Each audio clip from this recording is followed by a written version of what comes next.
Em nosso estudo de hoje está na carta aos Hebreus, capítulo 7, versículo 27, porque isto fez ele uma vez, oferecendo-se a si mesmo. Palavras de Paulo. Emmanuel vem comentar na lição 139 do livro Pão Nosso, Oferendas. As criaturas humanas vão sempre bem na casa farta, ante o céu azul. Entretanto, logo surgem dificuldades, elas à procura de quem a substitua nos lugares de aborrecimento e dor. Muitas vezes pagam um preço elevado pela fuga e adiam indefinidamente a experiência benéfica que foram convidadas pela mão do Senhor. Em razão disso, os religiosos de todos os tempos estabelecem complicados problemas com as oferendas da fé. Nos ritos primitivos não houve qualquer hesitação perante o sacrifício de jovens e crianças. Com o escoar do tempo, o homem passou à matança de ovelhas, touros e bodes nos santuários. Por muitos séculos perdurou o plano de óbolos, preciosidades e riquezas destinadas ao serviço do culto. Com todas essas demonstrações, porém, o homem não procura senão aliciar a simpatia exclusiva de Deus, qual se o Pai estivesse inclinado aos particularismos terrestres. A maioria dos que oferecem dádivas materiais não procede assim ante as casas de fé por amor à obra divina, mas com propósito deliberado de comprar o favor do céu, eximindo-se ao trabalho de autoaperfeiçoamento. Nesse sentido, contudo, Cristo forneceu preciosa resposta aos seus tutelados do mundo.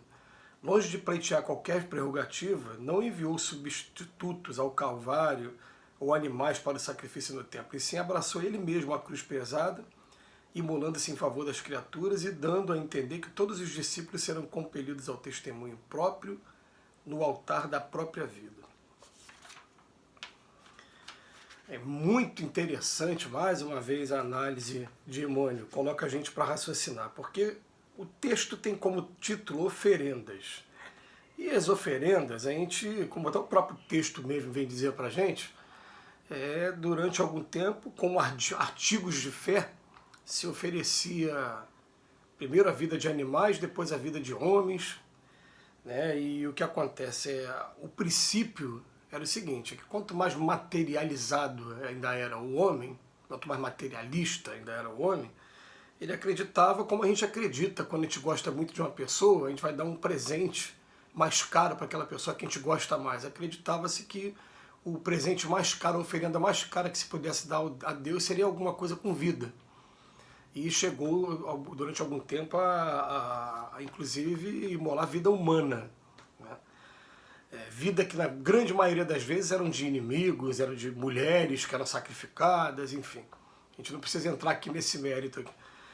Inclusive no Velho Testamento tem até a história do Abraão chegar ao ponto de querer sacrificar até o próprio filho e ser interrompido a tempo. Você vê a mentalidade da época. Jesus, já entendendo isso, no momento que ele vai se despedir da gente, ele deixa duas coisas pra gente. Ele fala assim, em primeiro lugar, vou deixar o Pai Nosso, que é uma oração aqui completa, porque eu sei que vocês têm dificuldade de fazer oração. Então, deixou aquele Pai Nosso, que é o modelo que todas as religiões seguem, né? Até vou botar é o mais ecumênico de todos aí, a oração. E logo depois ele deixou uma simbologia, falou, se vocês quiserem ainda ficar presos ao lado material, tudo bem, faz o seguinte, então ao invés de sacrificar a vida de animal, vida de homens, né? Faz o seguinte, o vinho lembra o meu sangue e o pão lembra o meu corpo. Porém, o Emmanuel vem aqui no final dizer para a gente o seguinte, no final do texto. Né? Ele fala que, na verdade, o Cristo forneceu uma preciosa resposta. Qual foi a resposta para eles? Ele não mandou substituto nenhum. Foi o sacrifício dele mesmo, o tempo todo, o sacrifício dele em prol da criatura. Então, vem dizer para a gente, assim, ampliar essa coisa. Não é só o Pai Nosso, ou o pão simbolizando o corpo e o vinho simbolizando o sangue, não. Que é até usado como sacramento nas igrejas, no momento de comunhão. Não é só isso não, porque na verdade, você quer entender a oferenda, Jesus ofereceu, foi o sacrifício da sua própria vida. Vamos trazer para a gente? Sacrifício do seu próprio tempo, sacrifício da sua própria dedicação, para poder estar fazendo algum trabalho que realmente faça diferença no meio social que você está incluído. Faz a diferença para as pessoas que estão aqui ao redor. Né? A gente até entende que os sacrifícios de humanos, eles pararam de acontecer conforme as legislações foram progredindo e hoje o direito à vida está acima de qualquer outra coisa. Ponto. Então o que acontece? A pessoa disser que, por exemplo, que eu estou sacrificando uma vida porque faz parte do meu preconceito religioso, a legislação vai falar o seguinte, mas você vai responder por homicídio. Porque o direito à vida ele é muito mais importante do que o direito a ter a sua convicção religiosa. Então, se a sua convicção religiosa tira a vida de alguém, você vai responder por homicídio e vai cumprir pena. É assim que a nossa legislação funciona. Então, por isso, inibiu-se os homens de fazerem isso. Ainda existem algumas religiões que fazem sacrifício de animais, porque a gente ainda não tem, na nossa legislação ainda, né, uma norma que proíba da mesma maneira, dos mesmos moldes. Mas a gente espera que, no futuro breve, a gente possa também estar tendo uma proteção maior aos animais, porque a gente, quando estuda, por exemplo, na doutrina espírita, as revistas espíritas, quando vem falar de vidas em mundos superiores ao nosso, eles falam que a nossa alimentação aos poucos vai deixar de ser carnívora, a gente vai começar a ter uma alimentação mais floral, mais baseada em frutas e verduras, e vai ter uma valorização muito maior dos animais. Então, por enquanto, aqui a gente ainda pode fazer sacrifício de animais.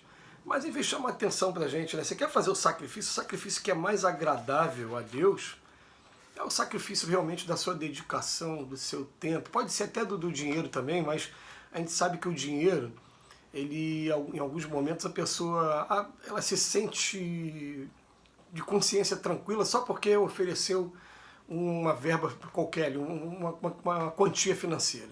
E, na verdade, ele nem sabe se aquela quantia financeira está sendo aplicada da maneira correta mesmo ou não, e algumas vezes pode estar sendo até utilizado de maneira equivocada. Então, nada substitui a tarefa pessoal, presencial.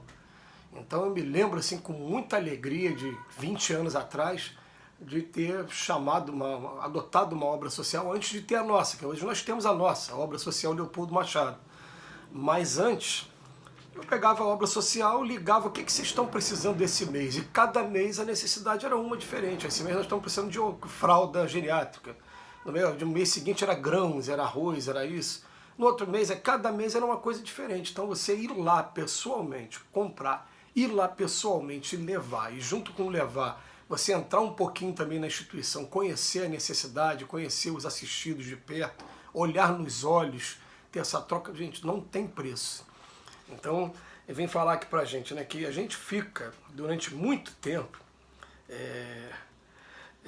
fugindo das experiências que, a princípio, a gente acha que são mais dolorosas, mas que são enviadas por Deus para a nossa evolução, e buscando nessa coisa da oferenda, um Deus que vai atender os nossos caprichos mais particulares. Então, o que o Emmanuel fala aqui pra gente. Então eu vou chegar para Deus e vou falar assim, eu vou te oferecer isso, se me deixa dessa maneira, gente, como se Deus fosse tão venal assim, né, pudesse comprar da melhor maneira, e ainda se configura assim, com todo respeito, aqueles que discordarem, esse tipo de comportamento ainda se configura numa imaturidade espiritual muito grande, né? Então ele vem falar que óbulos e preciosidades, com essa demonstração, o homem nunca procurou senão aliciar a simpatia exclusiva de Deus, como se o Pai estivesse inclinado só aos seus particularismos terrestres. Na verdade é isso, até mesmo as promessas que se fazem, né? Se eu ganhar isso, aí a pessoa fala, eu vou deixar de fumar. Se deixar de fumar, você está fazendo bem a você mesmo. Ótimo, legal. Agora, tudo bem, se você virar, se eu ganhar isso, eu vou me propor a ajudar uma instituição de caridade qualquer. Já melhorou um pouquinho. Mas mesmo assim, quando a experiência mais dolorosa tiver que chegar e for para o nosso bem, ela vai chegar você querendo ou não querendo, né? E a gente fica o tempo todo ali, não, eu quero fugir dessa situação com oferendas. Então a gente tem que começar a entender o caráter da oferenda. E a oferenda melhor não tem jeito, ela vai ser sempre aquela da doação das nossas próprias energias, da doação do nosso próprio sentimento, né, junto com um trabalho que está acontecendo, com tudo. Você quer fazer uma doação, então faz a doação para a sua família mesmo, vai cuidar da sua mãe, vai cuidar do seu filho com um pouco mais de zelo do que você vem cuidando até os dias de hoje, e você vai estar cumprindo muito mais a sua missão do que essas propostas aí de promessas, de oferendas que a gente vem fazendo, né, de maneira muito imatura há muitos anos aí. Que Jesus nos abençoe hoje e sempre. A gente agradece mais uma vez a Emmanuel pela reflexão.